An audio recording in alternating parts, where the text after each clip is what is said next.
Every story has to start somewhere, and this one begins with the doorbell ringing at a house party. This isn't any ordinary house party, however, not by a long shot. There's a lot of talk floating around about options, distribution rights, setups, and screenplays. Some of the guests would look very familiar to the general public. The rest of them are responsible for the rising fame of their on-screen counterparts. No, this is definitely no ordinary gathering in an ordinary home. This is a Hollywood party. Most of the attendees are notable players in the film industry, and the location is a luxury condo in an exclusive neighborhood. Although some of them came from relatively humble beginnings, all the partygoers are now quite wealthy. Most of them are notable figures in the highly competitive world of television and feature films. Their current existence is encased in a wondrous bubble of splendor and comfort. The average person can hardly imagine what it would be like to live among them, to move in their circles, experience the marvelous pleasures they enjoy on a daily basis. They dwell in the upper tiers of society, far above the relative squalor of the masses below. And that crystalline bubble is about to burst with the ringing of the doorbell. Lights, camera, action. Seth Harwood happened to be the closest person to the door when the doorbell rang. He yelled, "I'll get it!" and wandered over to take a bleary glance through the window.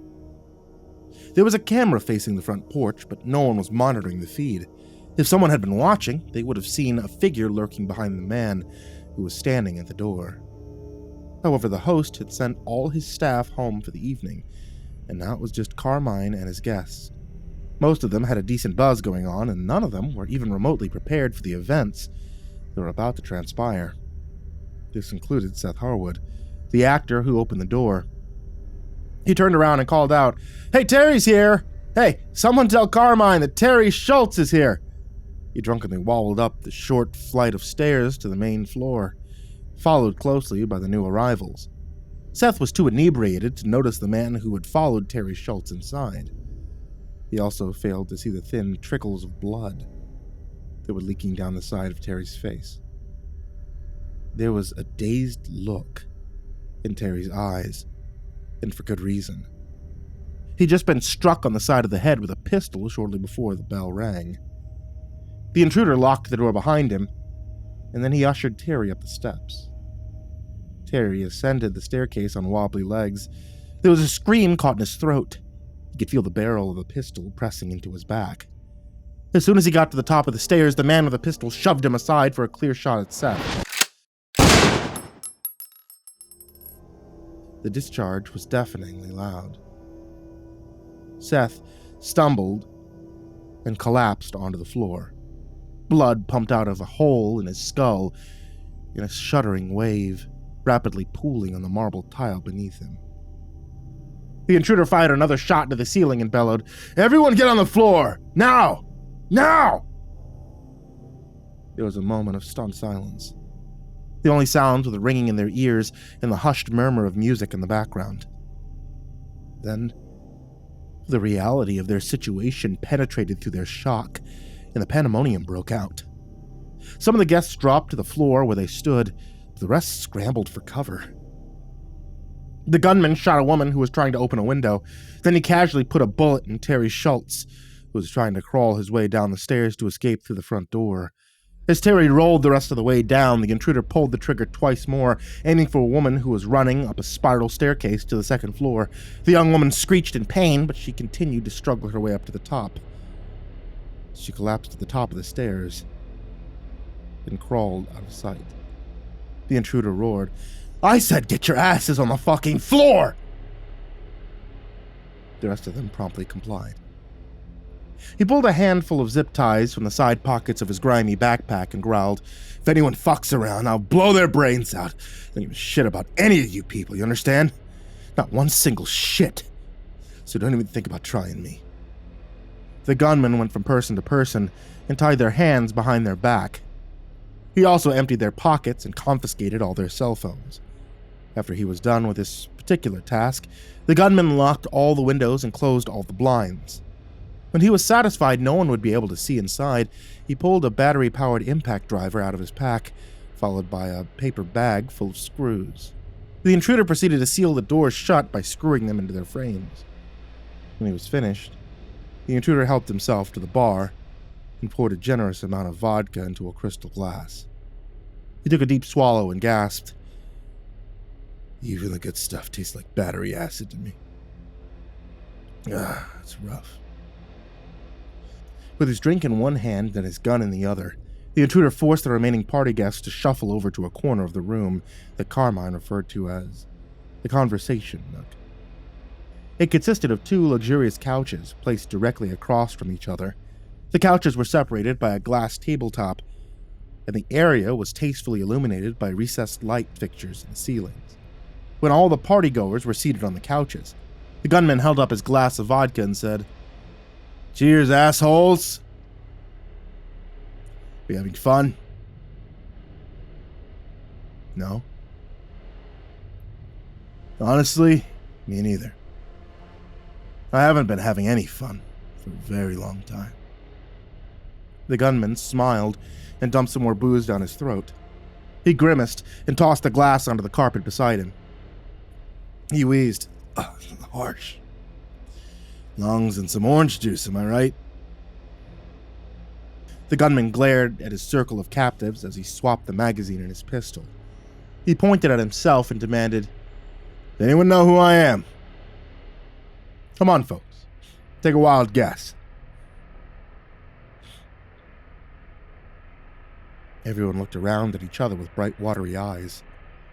No one wanted to either confirm or deny anything, because either choice might result in a one-way ticket to the pearly gates. They all stayed silent and waited for whatever might come next. "Okay, we'll come back to that in a bit," he grunted. "See if I can name all you shitheels instead. How's that? Let's see. You got Carmine Montejo sitting beside me. You're a producer. Terry was your business partner, right? Okay, so beside Carmine is Elizabeth McKay.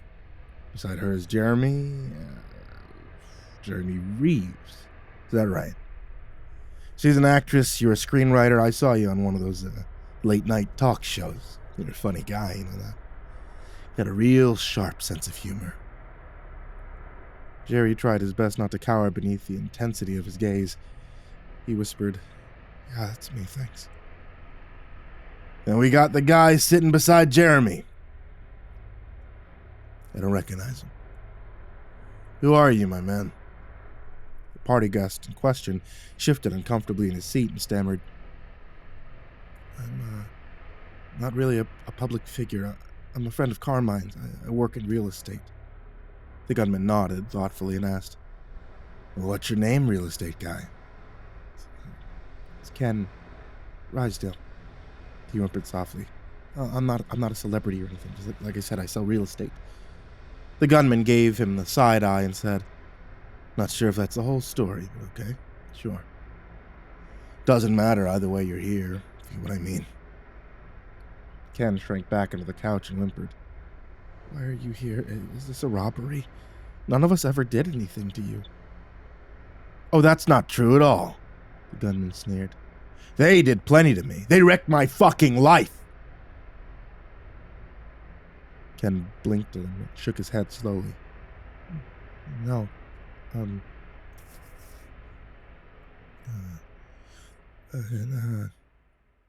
no," he sputtered in a weak, wavery voice. "That didn't happen. You're not in reality right now. You have a sickness in your mind, okay? You're sick. Please listen to me." The gunman was already on the move. He loomed over Ken and snarled, "You know what? I actually do recognize your name.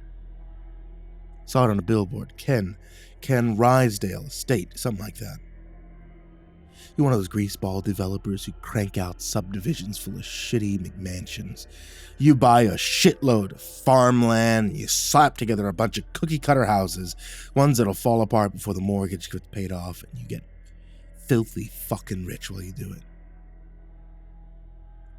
You people are utter trash, you know that? Ken shook his head again, blubbering.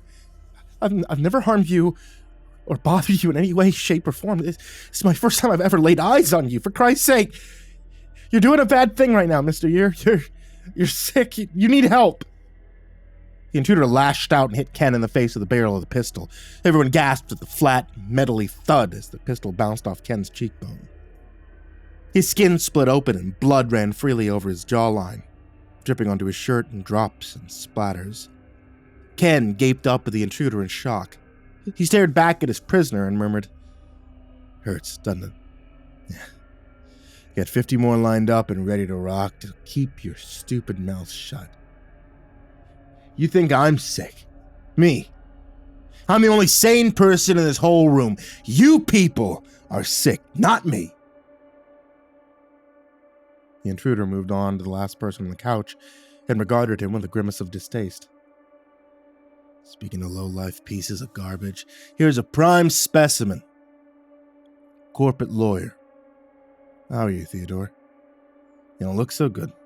Feeling a bit tight in the chest, are you?" He poked the ashen-faced man in the chest with a pistol and grinned. "Come on, Ted. Have yourself a heart attack. It's okay, man. Just let go. Waddle your ass over to the other side. Do the world a favor and stop breathing. Leave me alone." Ted stammered. His broad, quivering face is wet with tears. "This is crazy. You're fucking crazy." And there's that C word again, the gunman interjected. "Didn't we already go over this?" "I'm not crazy. You know exactly who the fuck I am. Now, come on. Say my name. Say it out loud." Ted looked up at him mutely, his lips drawn together in a tight little line. The intruder chuckled. "Better take your chances with a crazy guy than say it out loud." Holy fucking shit. Okie dokie then, how about this? He pulled something out of his hip pocket and flicked it open. It was a spring-loaded knife with a 5-inch blade.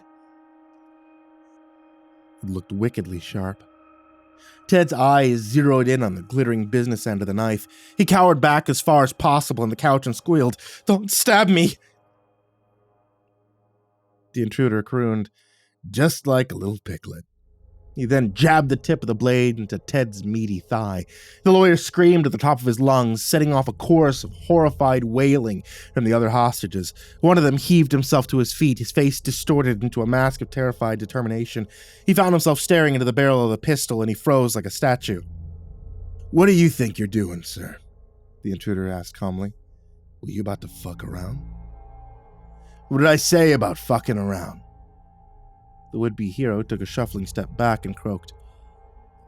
I wasn't doing anything. I just wanted you to stop, okay? Don't hurt anyone. Just stop it, man. Please." "No. Now sit down and shut up." He turned his attention back to Ted, the lawyer, and snorted. "Damn, that leg's bleeding like a bastard. I poke an artery? Can't remember exactly, but I think there might be an artery there." Ted looked like he was ready to faint. He whimpered, "I have a wife. I got kids. Please don't kill me, for God's sake. Don't do it." The intruder leveled his pistol dead center in the lawyer's forehead, his eyes glinting in the muted lighting.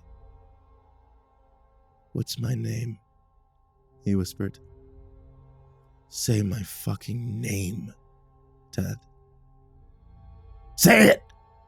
The young woman who was sitting beside the would-be hero stomped her feet and shrieked, "Stop it! Don't hurt him anymore! Everyone's scared to say anything, okay? He told us that He said we can't." She trailed off. Her face, a crumpled Kleenex smeared with dripping makeup. She gave Carmine an uncertain look. He very slightly shook his head no in return. "He said you can't do what, exactly?" the gunman asked quietly. He was still staring at Ted, his finger on the trigger. The young woman cleared her throat and croaked, I don't know. I don't know." The intruder turned and favored her with a mummified corpse of a smile. He said, "Never mind what anyone else told you. They're not in charge here. I am. Me. The guy with the gun. Go ahead and finish what you were saying. Carmine glared at her and hissed, Carla, shut up. Stop talking. He gave the terrified girl a stern look and said, Go on. It's for the best. He told us never to mention your name, she wheezed.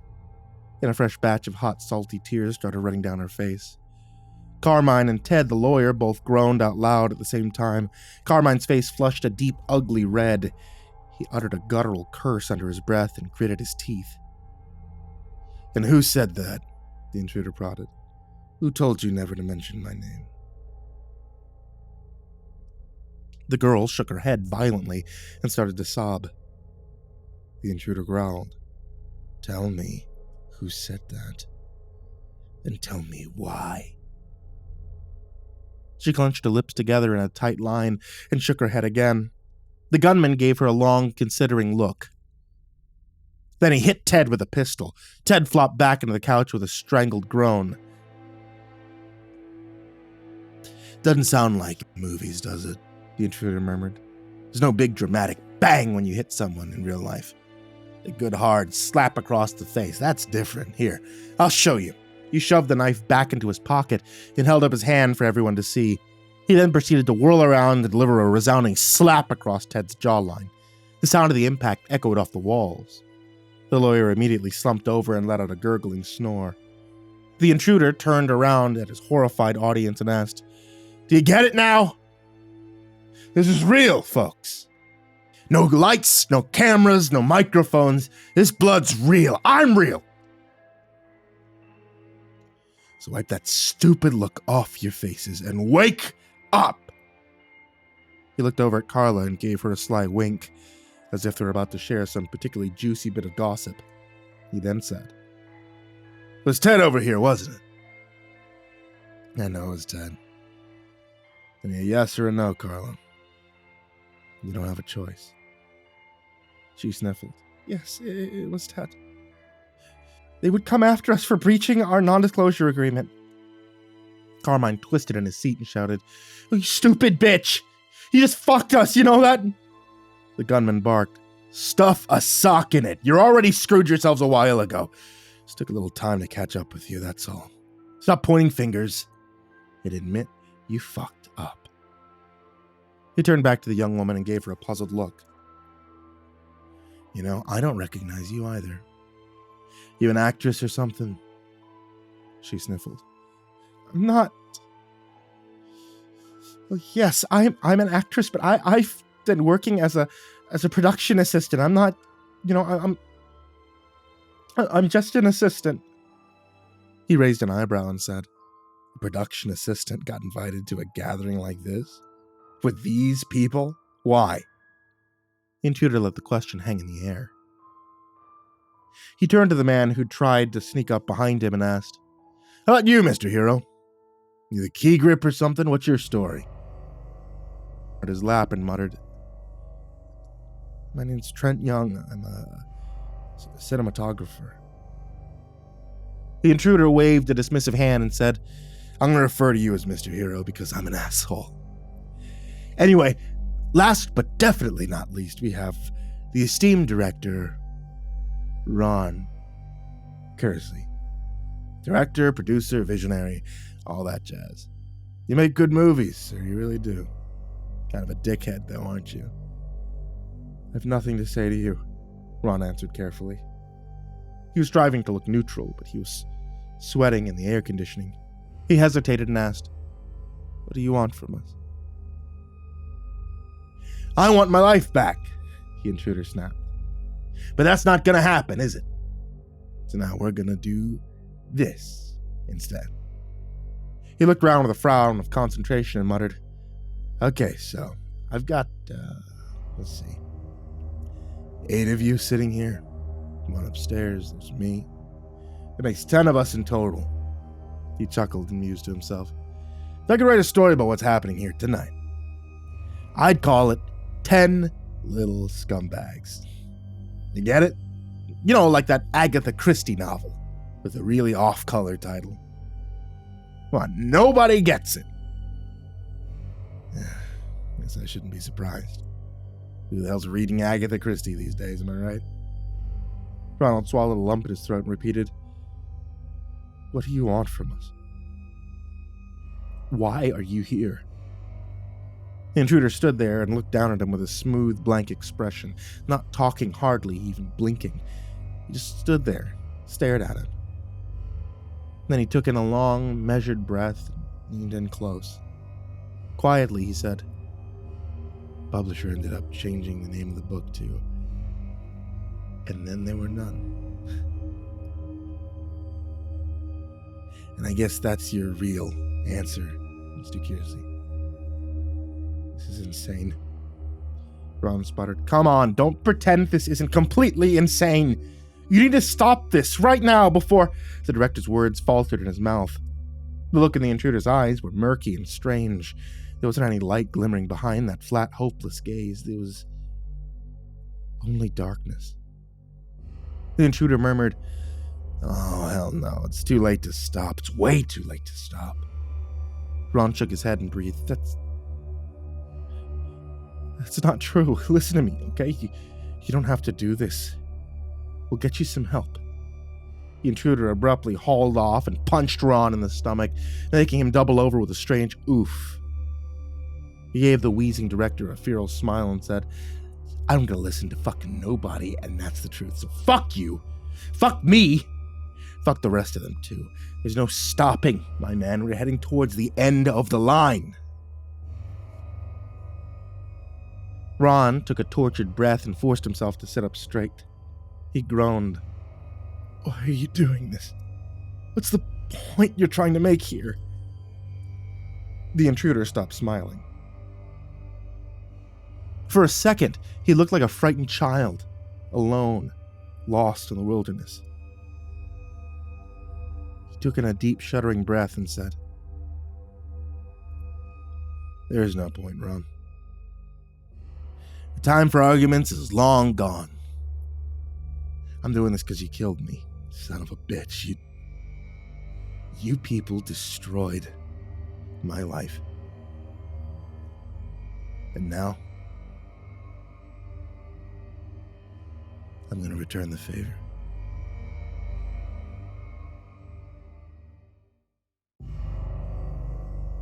The intruder abruptly walked away from his hostages and headed for the spiral staircase.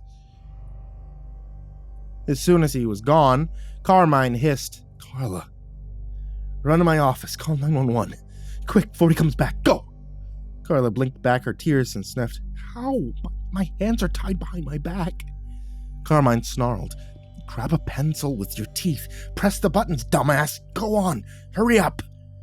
Elizabeth McKay glared at him and spoke up for the first time since the beginning of their horrifying ordeal. She said, "Why don't you do it, Carmine? I mean, it's your house, isn't it? As far as I'm concerned, it's your fault this nutcase got inside. Where's your security team?" Carmine made a rude noise with his lips and sputtered, "What, my security team? I'm not Steven Spielberg over here, Liz. I don't have a security team. Couldn't afford that shit. Come on." Elizabeth muttered, "Yeah, I think that's bullshit, but whatever. We could talk about that later. Go call the cops." The producer gave her a look of disbelief and said, "Hell no. She's the idiot who couldn't keep her mouth shut, not me. Carla, why are you still sitting here? Get going, for Christ's sake. What are you waiting for?" Ted opened his eyes and let out a soft groan. The side of his face was swelling up rapidly, making him look like some kind of grotesque half-man, half-chipmunk hybrid. He groaned, "My jaw hurts. It hurts to talk." Carmine coldly replied, "Then stop talking," and turned back to Carla. He jerked his head in the direction of the office and hissed, "I'm not asking over here, sweetie. I'm telling. Get up, get moving." 2 gunshots rapidly boomed out on the second floor. Everyone jumped in their seats. They were followed by a 3rd shot. And then there was silence again. "Who was that?" Carla whispered. "Was that Grace? I think she ran upstairs when he started shooting. I think he just killed her." Carmine snorted. "Who cares? He's up there. Not down here, so get off your ass. Make the fucking call. Elizabeth bumped him aggressively with her shoulder and sputtered, Eat a bag of shit, Carmine. You're an asshole, do you know that? The producer glared at her and said, You don't get ahead in business by being nice, Liz. You, of all people, should know that. Elizabeth's eyes smoldered with a deep, long-standing animosity. She purred, Let me tell you something, Carmine. If I get out of this alive, I'm gonna spill the beans on you. And I'm not talking about what happened right now. I mean all of it. The whole shebang. Carmine's entire head flushed an ugly shade of crimson. He looked away from her and muttered, You better watch your mouth, Liz. Who the hell do you think you are? Hey, if you're so full of piss and vinegar, maybe you should make the call. I mean, go ahead. Ken thumped his foot on the floor to get everyone's attention. He jerked his head at the stairs and whispered, He's coming back, be quiet. They all watched with bated breath as the gunman ambled down the spiral staircase, his pistol dangling at his side. He was cradling something in his other arm. It was a gold-plated sculpture of a figure holding some kind of stringed instrument, looking at peace and smiling at nothing in particular. He stopped in their midst and announced, And then there were mine. He saw the disgusted expression on their face and added, Just some gallows humor, folks. Gotta lighten the mood every now and then, right? Carla made a soft, choking noise in her throat. She quavered, Why'd you kill Gracie? She was one of the nicest people I'd ever known. Because she was here, the gunman said stiffly. I gotta say, you got a lot of really cool shit lying around, Carmine. How much is this thing worth?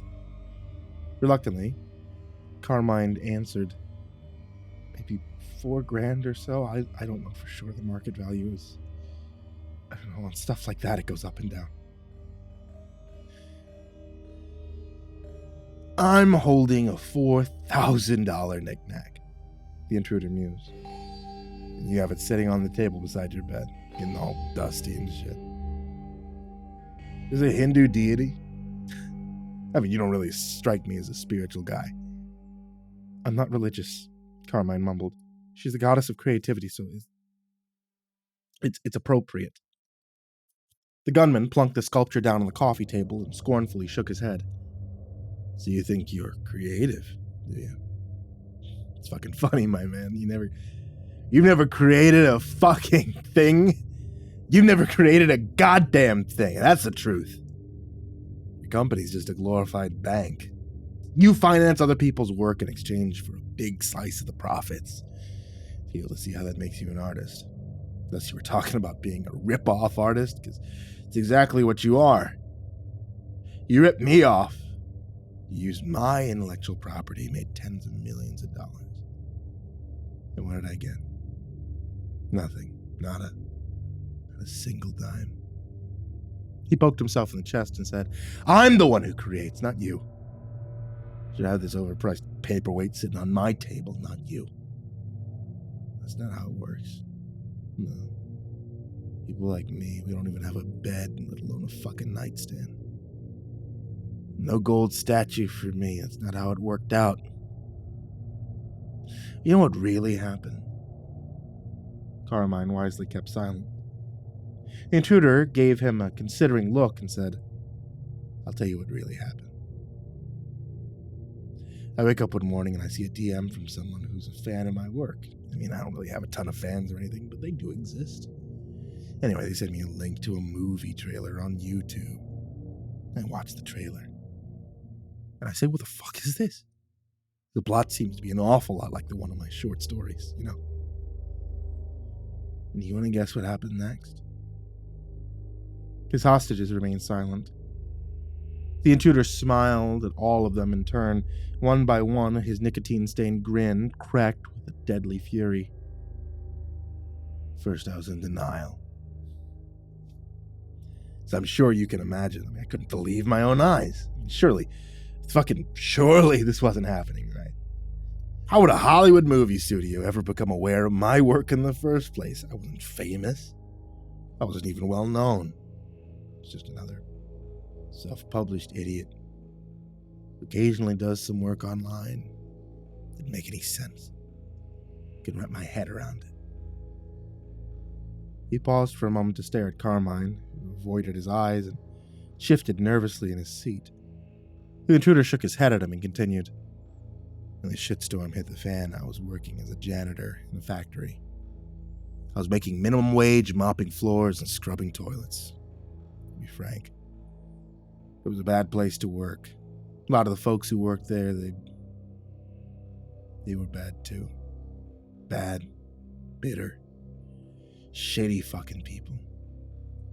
Every now and then someone would finger paint the toilet stalls with their own shit. I wish I was making it up, but I'm not. Sometimes the shit graffiti would say something offensive about me, the janitor. Can you imagine that? No, I don't think you can. You don't have any imagination. You're as dull as a butter knife, Carmine. Dull, greedy, and useless. Anyway, he sighed. I was pretty fucking broke. Minimum wage is a fuck all. Money would have changed my life completely. Not only that, but think of the doors it would open. If I had a screenwriting credit for a big budget movie, well, it's a hell of a thing to have on your resume. Most writers would kill for something like that. Basically, it never happens. I mean, even if I had a really good literary agent, I would still be one in a million. The intruder fell silent. He stared at the wall for a while, and then he abruptly whirled around and headed for the bar. He poured himself another glass of vodka and called out, "Well, here's the thing, folks. I didn't have an agent. I didn't have a manager or a publicist, none of that shit. I was just floating around by myself on the fringes. Really small fish in a giant ocean. I was minding my own business like a good little fishy, scrubbing my toilets, selling maybe 15 books a month online. Don't get me wrong, it fucking sucked. But at least it was something. You get me? It wasn't a good life. Hell, it was hardly even adequate, to be honest. But it was something. It was better than nothing at all." The intruder marched back to the conversation nook with his drink in hand, his eyes watering from the booze he poured down his throat at the bar. He raised his glass and said, "Toast to our dreams. Beautiful, fragile dreams. They only become reality for the rich and powerful because those fuckers have the cash to make it happen. They also have a team of lawyers. Hear that right, Theodore?" Ted made a small sound in his throat, and he began to tremble all over. Everyone could feel a thundercloud of explosive tension building in the air. The other hostages looked at Ted with wide eyes and racing hearts. He was going to be next. The intruder stopped in front of him and drawled, "Theodore. You're not Ted when you sign a threatening email, are you?" "No, sir. You go by Theodore when you're out for blood." "I didn't do anything wrong," Ted whimpered. "I was doing my job. It was nothing personal." The intruder threw his head back and unleashed a volley of furious laughter at the ceiling. He took another swallow of vodka and gasped, "Nothing personal. Don't you remember sending me that email on Christmas Eve? You were pretty hot under the collar when you sent that baby along, weren't you? Christ almighty, the thing was friggin' 10 pages long. You wrote an essay about how I'd regret my actions if I didn't disappear. Man, you were mad as fuck, weren't you? And why is that, Theodore?" "It's because you knew I was right." Ted stammered, I didn't. What did you just say to me? I mean, yes, I did send that email, but you threatened us first. I sent a very clear and professional response to your baseless claims. Maybe my tone was a bit firm, I suppose, sure, but frankly, you're lucky I didn't launch a lawsuit of my own. You have no right to... The intruder kicked the couch between Ted's legs and screamed, "You better shut the fuck up, douchebag! What did you just say to me? Baseless? Where the hell have you been for the past 20 minutes? Where the hell have you been for the past 20 minutes? Cat's already out of the bag, moron! We all know what happened, for crying out loud! Frickin' Jeremy over there! He didn't even bother to change the name of the antagonist. What are you, a fucking robot? Now look at you. Shit's bleeding all over the place. Your hands are tied behind your back. This is where you're at right now. And you're still coughing up some pre-recorded lawyer talk? It's fucking incredible. Carmine was looking at Ted with narrowed eyes.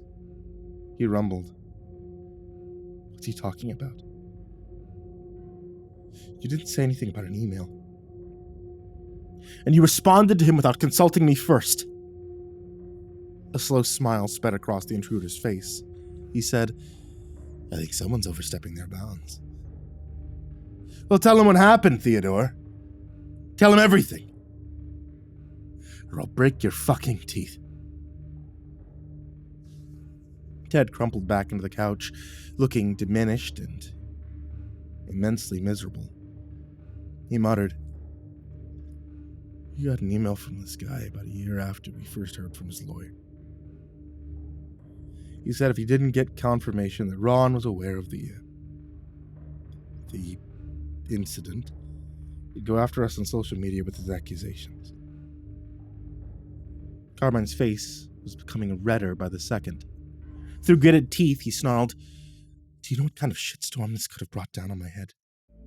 Why didn't you tell me, huh? This goes for you too, Ron. You never said a single word to me about this shit. You told me I'm a nobody, the intruder interjected. His angry smile abruptly collapsed, leaving a vacant and haunting look in its wake. He said I'm delusional.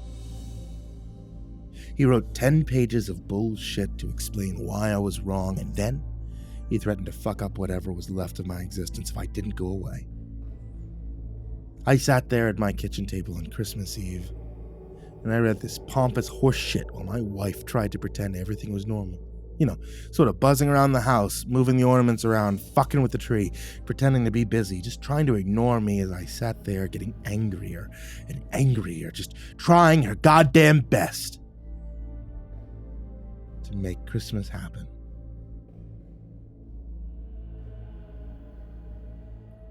And then I jumped up and I threw my phone across the room and I yelled, You're full of shit. And you know it, motherfucker. The gunman paused and looked around the room with a bewildered expression, as if he wasn't sure where he was anymore. He let out a shaky breath and said, My wife. She turns to me with tears in her eyes and she yells back, Why can't you just let it go? I just can't take it anymore. Just fucking let it go and move on. The gunman took another deep drink and gasped at the burning in his throat.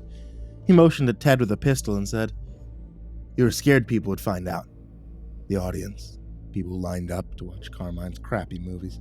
Can you imagine the response if I went public? People love to hate the players in Hollywood. No matter how much they adore you, they're always secretly waiting for an excuse to shove you off your pedestal. The rest of you dumb shits might not understand this, but Ted understands it just fine. He knows the power of public opinion. He pointed the gun at Ted and asked, What's your job, Theodore? What does Carmine's company employ you to do? Ted gave the intruder an uncertain look and said, I'm the head of their legal team. Yeah, sure, the intruder agreed. But what is your specific function? What do you do? Ted blinked at him and said nothing. It was obvious he was having difficulty moving his jaw. The left side of his face looked like a Halloween mask. It was tacky with drying blood, and his cheek was swollen to balloon-like proportions. The stab wound in his inner thigh was no longer bleeding, but throbbed with a fiery heat that made him want to pass out. He took a deep, shuddering breath and said, I don't know what you want me to say. The intruder kicked the couch again and yelled, The truth, asshole! Your job is to protect the company from losing money. That's what you do. Being called out for stealing from a working man, that wouldn't look very good. Something like that has the potential to hurt ticket sales, drain their bottom line. Ted licked his lips and muttered, could be a problem, yes. But I investigated your claims that they were they were untrue. I answered all of them in great detail. Theodore's eyes were wide as saucers. His breath was puffing in and out of his chest in grunts and snorts. He rasped. The intruder's eyes were wide as saucers. His breath was puffing in and out of his chest in grunts and snorts. He rasped, "You stupid motherfucker. Drop the innocent act, for Christ's sake. You thought I was going to crawl into the sewer and never return, didn't you? But then I came back. And you got mad. Because I wasn't supposed to do that." Carmine interjected. "I want to see this response you got from Ted. Do you have access to your email on your phone?" The intruder winced at the sound of this voice. He bent down to look at Carmine directly in the eyes, and he said, "I don't have to show you shit motherfucking all, my man. Time for verifying and examining the evidence, that time's long gone. Be quiet. Let me say what I have to say." He pointed at the director and ruefully shook his head. "I don't think Ron ever knew. But apparently he did. He just didn't care. You're a special kind of asshole. Do you know that?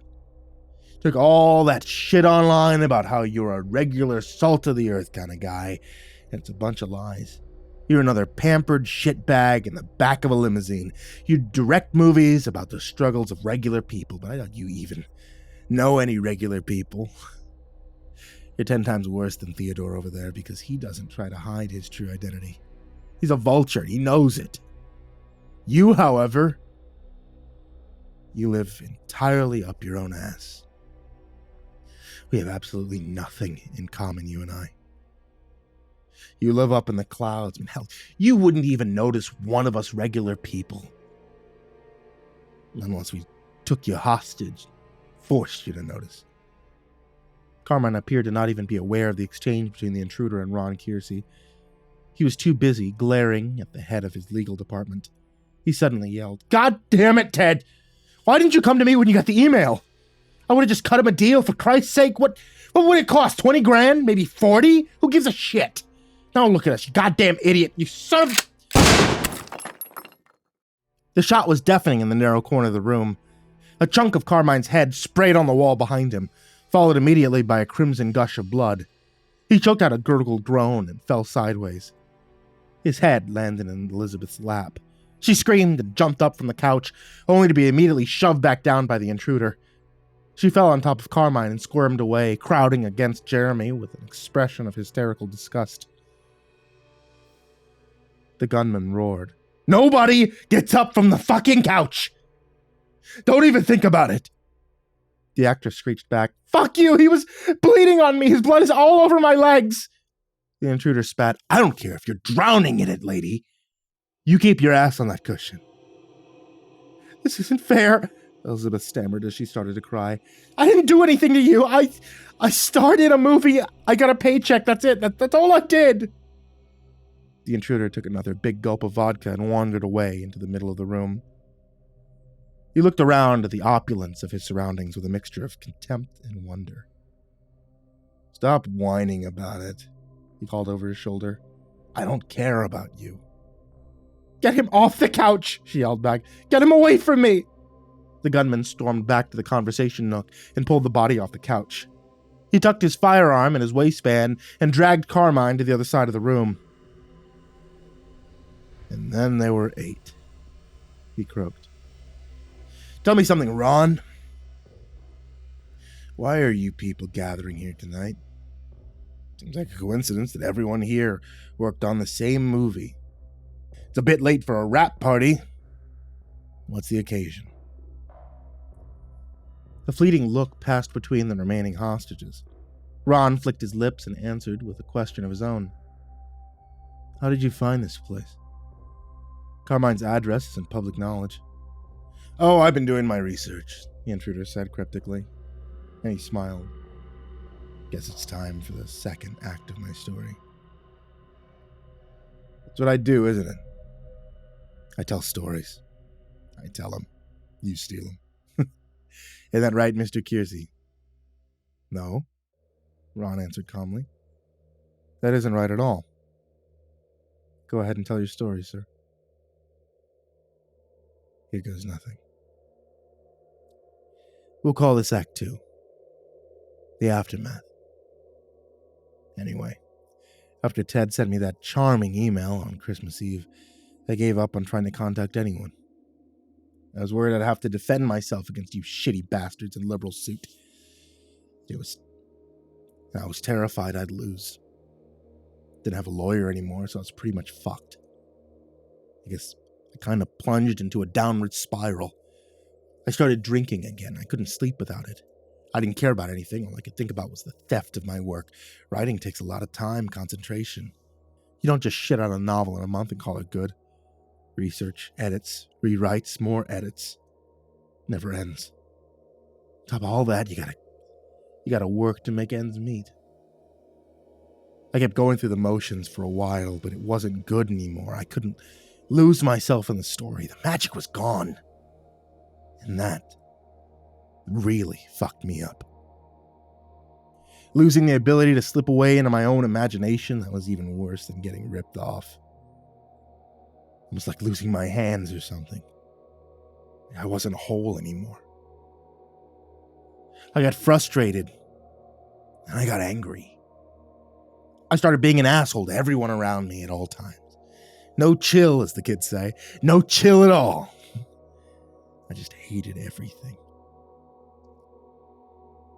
But I hated myself the most.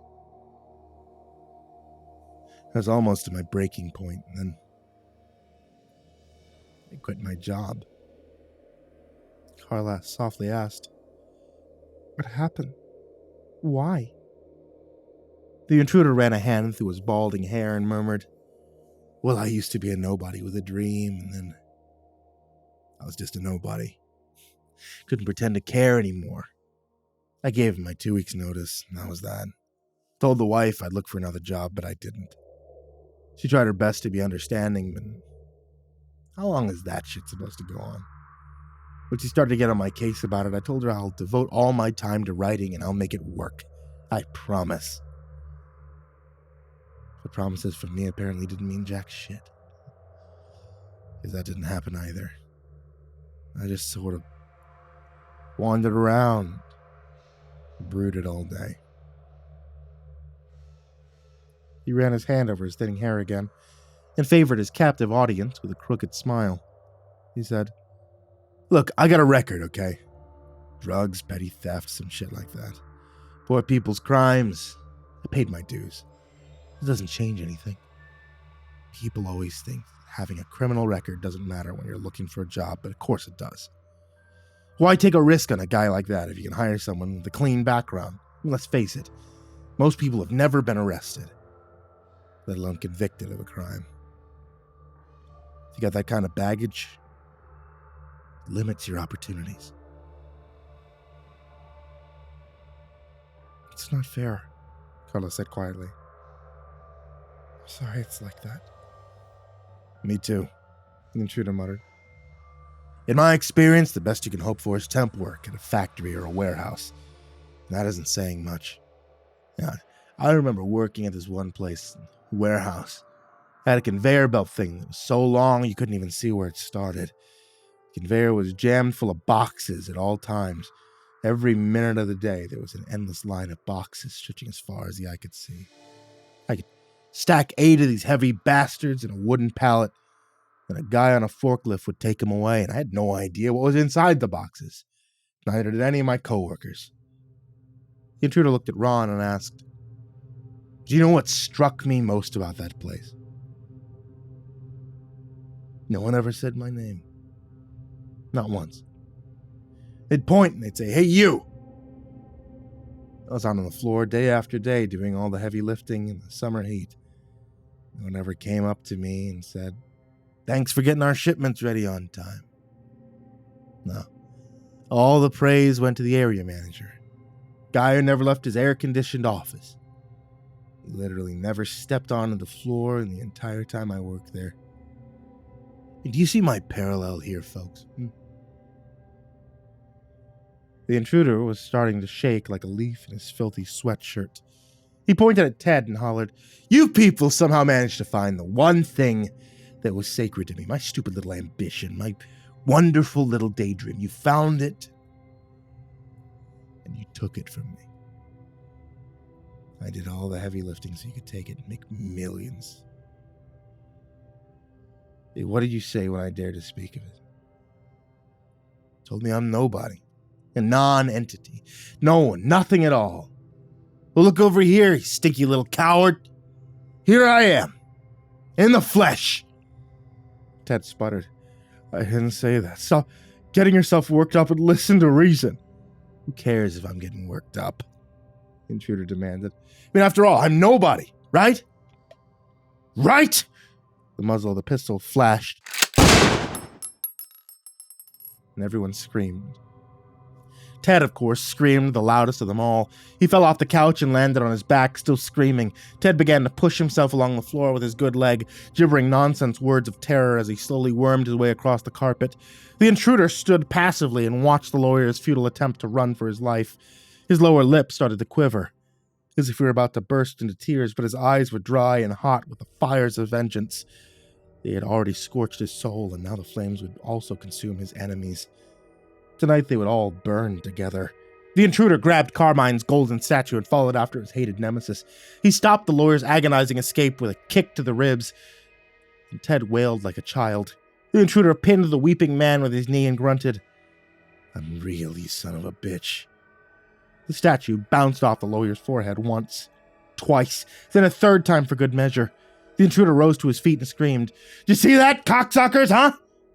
You see that shit? Ted was already finished, but it wasn't enough. It would never be enough.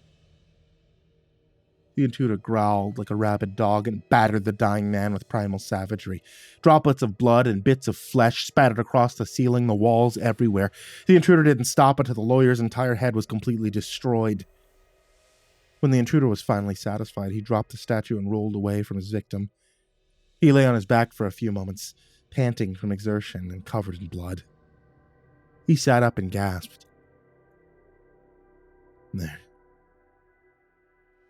There's not much time left. That lady upstairs was on the phone with 911 when I shot her. Cops are probably have the place surrounded by now. Trent gave him a furious look and snapped. You sick, twisted piece of shit. You imagine that was somehow justified? Hope you rot in jail forever. The intruder clambered to his feet and snorted. We haven't heard from you in a while, Mr. Hero. You're gonna deliver your hero speech now. Go on. Say your piece. Make it quick. Trent grinned right back at him and said, You've already killed the people who are directly responsible. What do you want now? More attention? Is that it? He wants to say your name. You don't deserve one. Here's the big man with a gun. Keep hiding behind your gun, you pathetic bastard. The intruder gave him an incredulous look. He spat. The gun is just a lump of metal. Can't do shit unless I squeeze the trigger. You want to see something really dangerous? He stomped over to Carmine's wall-sized TV and grabbed something off the end table. TV remote.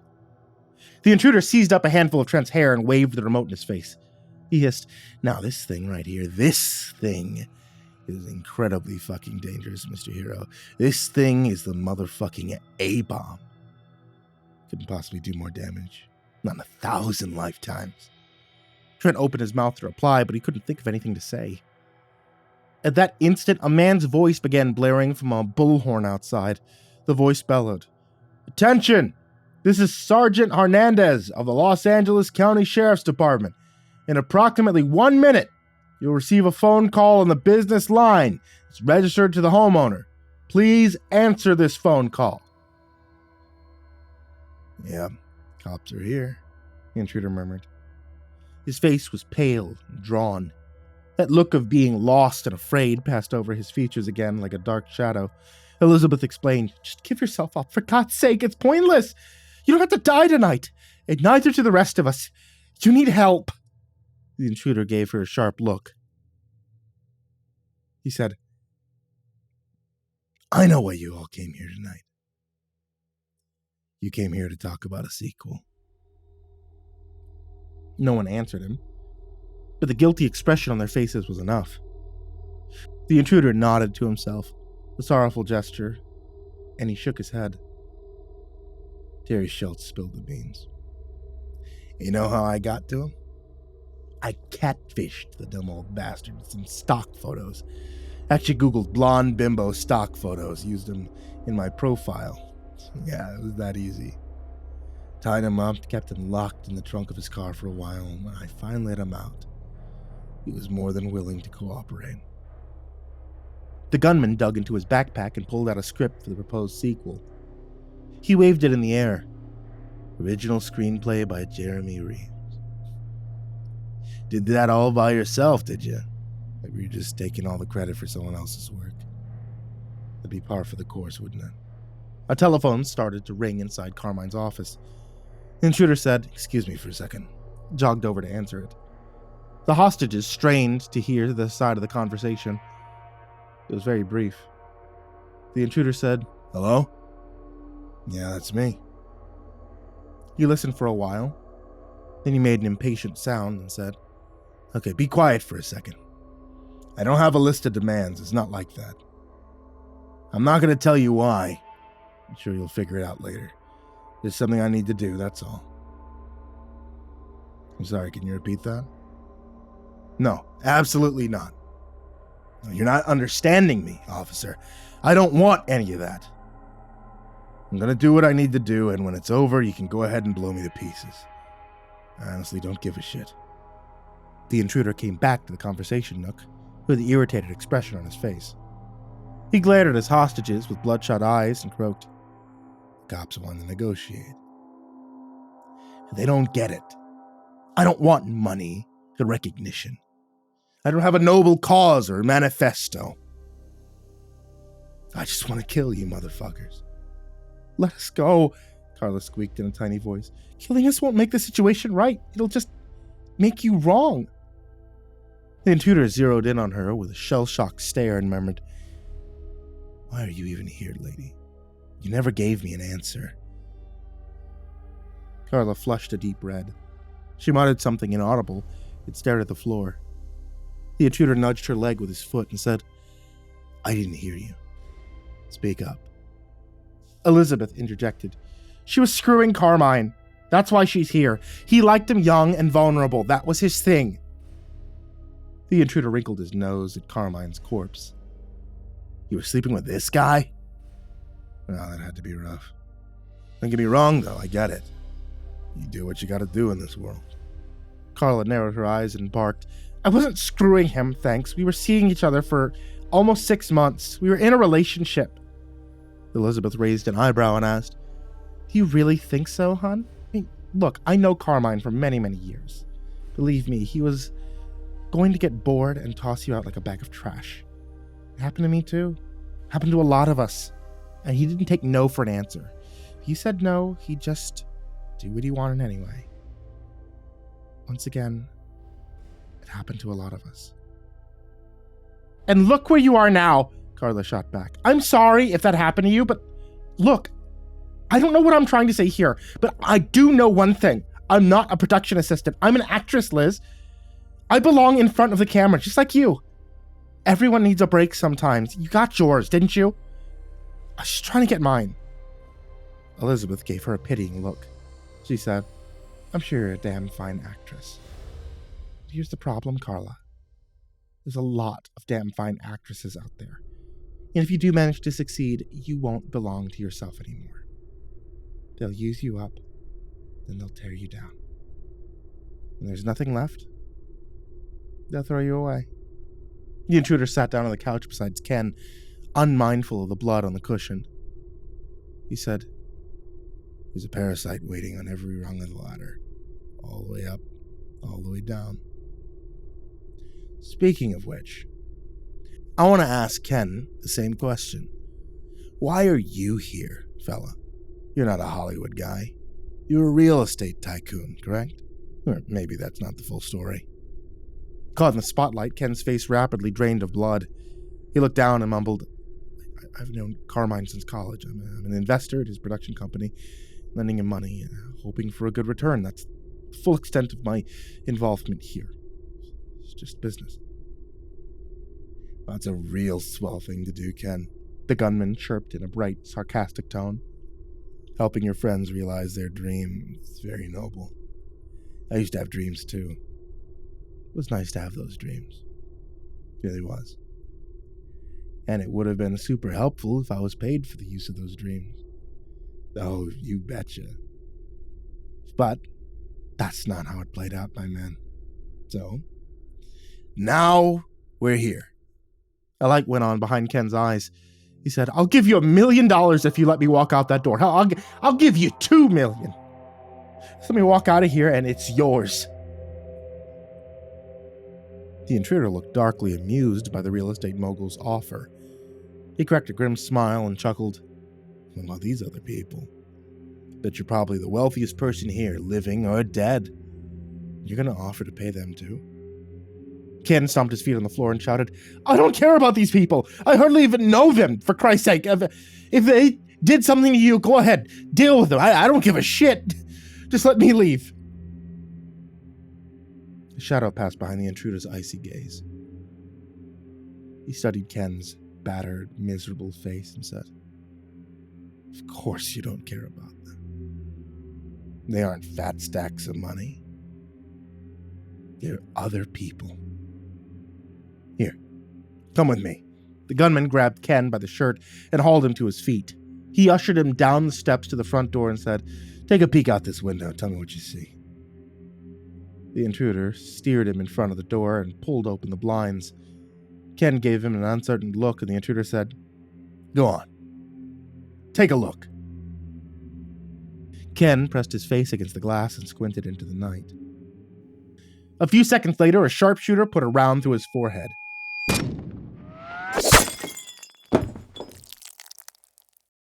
A spatter of red burst from the back of his skull as he fell in a shower of glass. He was dead before he hit the floor. The intruder quickly reached over and dropped the blinds again. A split second later, another shot blasted a hole through the slats and embedded itself in the staircase. He ejected the magazine from his own pistol as he hurried up the staircase, fishing another one from his pocket as he studied the dwindling ranks of his hostages. He vaguely motioned to the door with a bitter grin and announced, And now there's 7. Ron twisted in his seat, glared at the intruder, a look of disgust. He sputtered. You think that was funny? Huh? Is this funny to you? The intruder whispered. Nothing's funny. And he shot Ron twice in the chest. Carla screamed as the director tumbled onto the floor. The intruder grabbed him by the legs and dragged him into an open space in the living room. He bared his teeth in a furious smile and repeated, Nothing is funny, not even close. In fact, everything's fucking awful. He proceeded to punctuate his words with a series of kicks to the head and the body. Ranting and raving, his spittle went flying in all directions. He snarled, You fucked up, Ronnie. You fucked up. You all fucked up so bad. You destroyed me. You destroyed my marriage. You destroyed my life. You pissed down my neck and told me it was raining, didn't you? You fucking destroyed my life. The intruder stopped to catch his breath. Panting and wheezing, with a bitter grin still pasted on his face. At that moment, Carmine's business line began to ring again. The intruder jogged over to the office and answered it on the 3rd ring. He gasped, Still me. I'm still alive. You made a mistake? Oh, hell yeah. You definitely made a mistake. You killed the real estate guy. Good job, dumbass. He paused, then quickly said, No, it's not. For Christ's sake, listen to me, man. It's not something you could ever give me. It's not yours to give. Look, I don't think we have anything to talk about. No more phone calls. Gunman hung up on the negotiator, then he shot the phone off the desk. It jumped into the air with a loud pop and a spray of plastic. He closed his eyes and took a deep breath, squeezing the pistol between his hands in a sweaty death grip as he filled his lungs to capacity. He let it out slowly, bit by bit. The trembling in his hands almost ceased. Not completely, but almost. He whispered, The fuck's going on? and a sudden curtain of tears blurred his vision. He wanted to fade away and disappear, but that wasn't possible. He was doomed to finish what he started. There simply wasn't any other course of action left. The intruder wiped his eyes with his sleeve and hurried back to the conversation nook. He briskly announced, "Looks like we're in the final act, everyone. No more foot dragging." The hostages looked around at each other with panicked eyes. Carla stammered, What does that mean? What are you saying?" In response, he racked the slide and loaded around into the chamber. Carla let out a whimper and started to hyperventilate. Jeremy snorted, "You understand how many lives you've completely shattered tonight? Over what? 60 grand, maybe? How long do you think that money would have lasted? The residuals aren't going to make you rich, believe me. It isn't good money. And a screenwriting credit that isn't the same kind of gold ticket to fame and fortune either. You threw your life away. Yet for what? Why? Do you really think you were robbed of your success? Because here's the harsh reality, okay? I can almost guarantee you that it wouldn't have gone anywhere. One and done. Never to be repeated. How do you think you would have handled that, huh, tough guy? Would you take your little gun and kill the entire industry? You're a fucking idiot." The intruder gave him a bewildered look and then squawked, "Oh, fuck you, jackass. You stole from me. You people made tens of millions of dollars from my fucking story. You didn't give me anything. Not one red cent. No recognition, not even a pat on the back. How the hell are you going to make yourself look like the good guy right now?" Jeremy scoffed. "You think you're the only one who's ever been ripped off?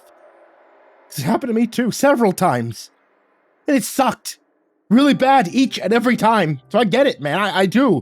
It fucking sucks. It makes you want to light the whole fucking world on fire, but it's just another harsh reality of this business. Yeah, okay. You're on a damn good story, so what? They're not going to invite you into a studio, give you a job. Are you kidding me? You're an outsider, get it? You're just another average Joe with a pinch of talent. You're not one of them. You never will be. You think they want someone like you hanging around the writer's room? You don't belong there. They probably wouldn't even let you sweep the parking lot. You just... You don't... The look on the gunman's face made Jeremy stop talking. He loomed over the screenwriter and repeated in a single, strangled whisper, "I'm an outsider. An interloper. An intruder, if you will." Okay. I won't argue that. You're right. I'm not one of you soulless shitheels. No. Fuck no. Before this happened, I was a decent person. I don't give a shit about money or recognition, not anymore. I don't care about starting a career either. I don't even care about dying. Just between you and me, I'm pretty sure there's no heaven or hell. There's only hope on one side, death on the other. The screenwriter opened his mouth to say something, and the intruder promptly popped him on the chin with the left hook. Jeremy's head snapped back, and he looked up at his tormentor with a dazed expression. "Keep your mouth closed and listen," the intruder snapped. "I'm talking here, not you. I'm talking about hope, fuckhead. Let me tell you about the nature of hope, okay? It's like a tiny little candle out there in the void. So small, it's so small, and it's so fucking fragile.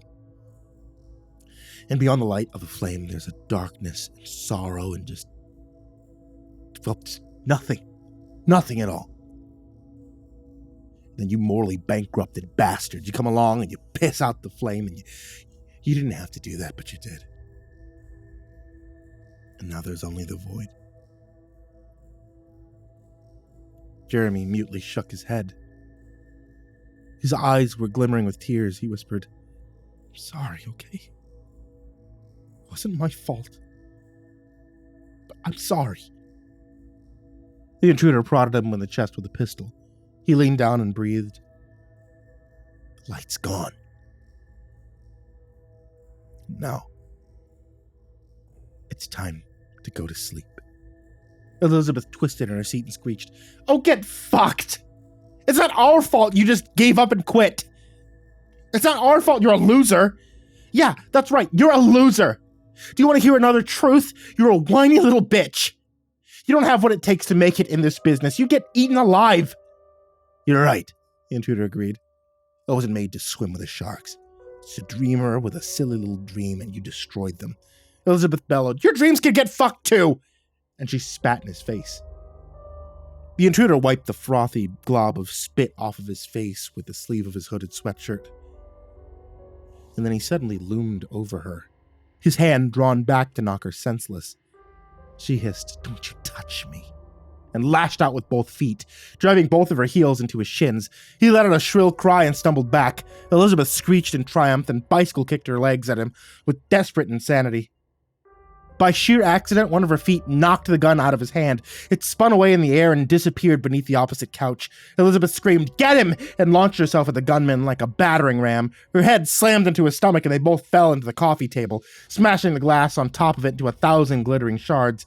He threw her aside and tried to stand up, but he was booted back to the floor by Trent, who immediately lost his balance and tripped over the table.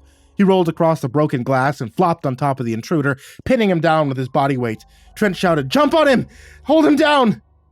Jeremy leaned forward in his seat and twisted his arms against the rigid grasp of the zip tie, fighting against it with all of his strength. There was a horrible flare of pain as his skin tore open beneath the plastic teeth. And then, the zip tie snapped in half. He screamed, my hands are free!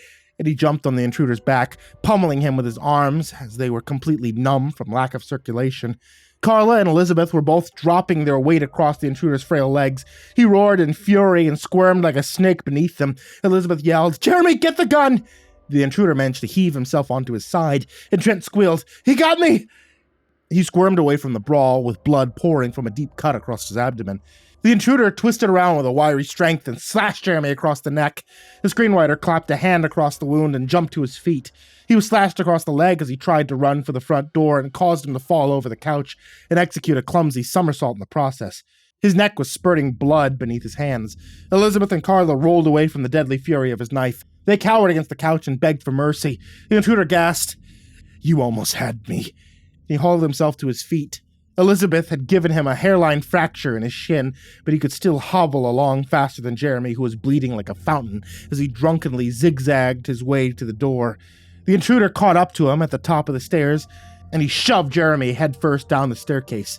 His neck snapped like a pencil on impact. He watched his own blood flow across the marble tile as his vision faded to black. The intruder came limping back with his mouth twisted into a horrible grin. He headed straight for Trent, who was writhing around on the floor with his guts bulging from his wound. The intruder leaned over him and grunted. End of scene. Time to shut her down. The younger man's cries for help turned into dreadful gagging sounds as the intruder pushed the knife into his neck. Trent stared up at him with unbelieving eyes, his blood gushing onto the carpet in a stream. Within a few seconds, his gaze turned murky and dull. And then he was staring at nothing at all. Outside the condo, the voice on the bullhorn was shouting for the intruder to reconnect the phone. It seemed strangely muted and distant, as if the world outside was no longer attached to the horrible events that were unfolding inside the condo. The intruder looked at Elizabeth and Carla and spat a wad of bloody mucus onto the floor. He wheezed. And then there were 3. Thank fuck it's almost over. Elizabeth closed her eyes tight and said, don't give yourself up to the cops. Don't you dare just blow your brains out and remove yourself from the world, you piece of shit. The intruder softly answered, that's the plan. He hesitated, then turned to Carla and said, I guess this isn't worth much, but I don't think you deserve any of this. Sorry you were here. Yeah, what about me? Elizabeth demanded. I didn't know you existed until after the trailer was released. I thought what they did was really shitty. I wasn't the only one. His mouth twisted into a bitter little smirk. He said, thoughts and prayers, huh? You're a famous celebrity, correct? You and the rest of them, you could have used your influence to pressure the studio into doing the right thing. What were they going to do? Take the entire cast and crew to court? Doubt it. But you didn't stick up for me, did you? You thought to yourself, geez, that sucks. That's as far as it went. It's exactly the problem here, Liz. No one gives a shit about anyone else. Me. It's all it ever is these days. I turn on the TV, I listen to the radio, I go online, there it is. Me. That's all there is anymore. I don't want to live in a world like that. We're all looking out for number one. What's the point of civilization? Then what are you doing right now? Elizabeth demanded. You murdered all these people tonight because you didn't get what you wanted. How is that not selfish? The intruder muttered, "When in Rome." And he winced as he crouched down to fish the pistol out from beneath the couch. As he dropped out of view, Elizabeth uttered an anguished scream and ran for the window. At the same time, something smashed through the window from outside and bounced off the floor. It was a flashbang grenade and it detonated directly in her screeching face.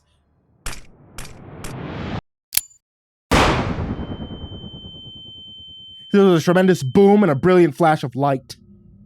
Elizabeth's brain was almost jellified by the concussive force of the blast, and her once beautiful features were scorched to the bone. She fell backwards and dropped like a brick to the floor.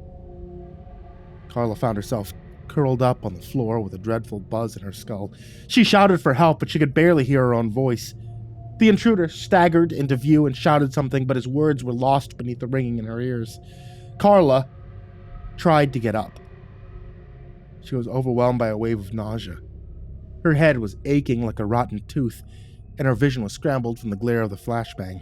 She squinted at the intruder's blurry form, and she saw the pistol in his hands. Carla struggled against the zip tie that bound her hands together, and she yelled, "Don't do it! Just put it down and let them take you away!" Both of the entrances were busted down at the same time. The SWAT team came pouring in from either side. The intruder turned to face them and raised his pistol. Carla watched as his body was riddled by a hail of bullets.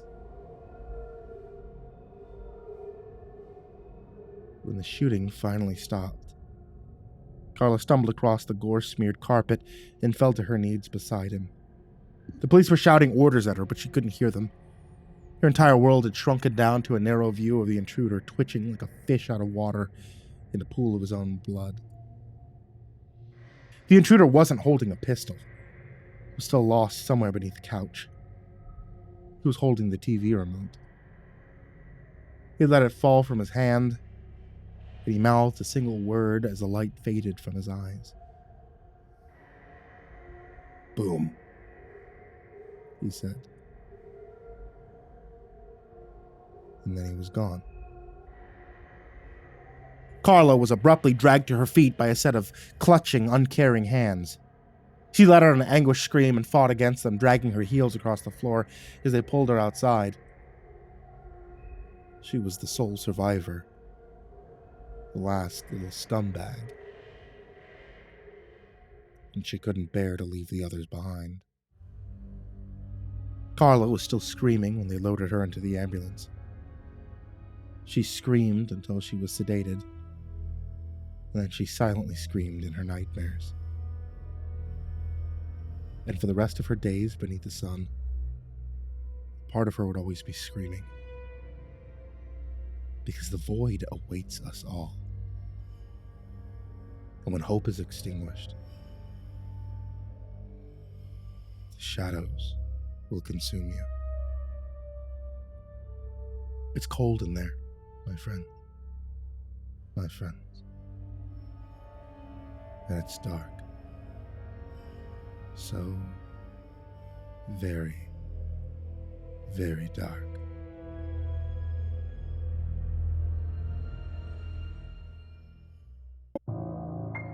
For those of you guys that like getting cozy while listening to stories, I'm going to let you know about Etsy.com/shop/ivorymonocletea.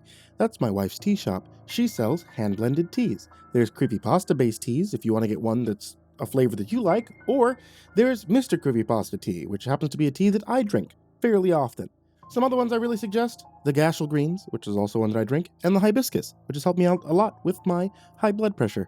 If you guys also like if you want to see like the Hibiscus tea, I think it's also called the Jeff the Killer tea. So, goddamn, Jeff is constantly in my life and there's no escaping him. Once again, that's Etsy.com/shop/ivorymonocletea.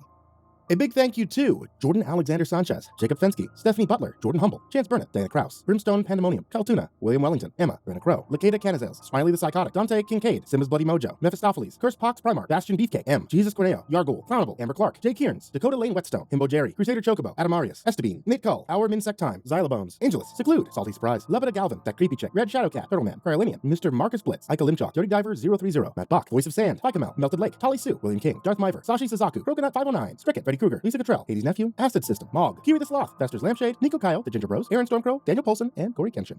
To all of you guys, I cannot thank you enough. Thank you for being a huge support to me. Thank you to everybody who's in the description down below, and thank you to everyone who can even support $1 just on Patreon to help keep the content coming.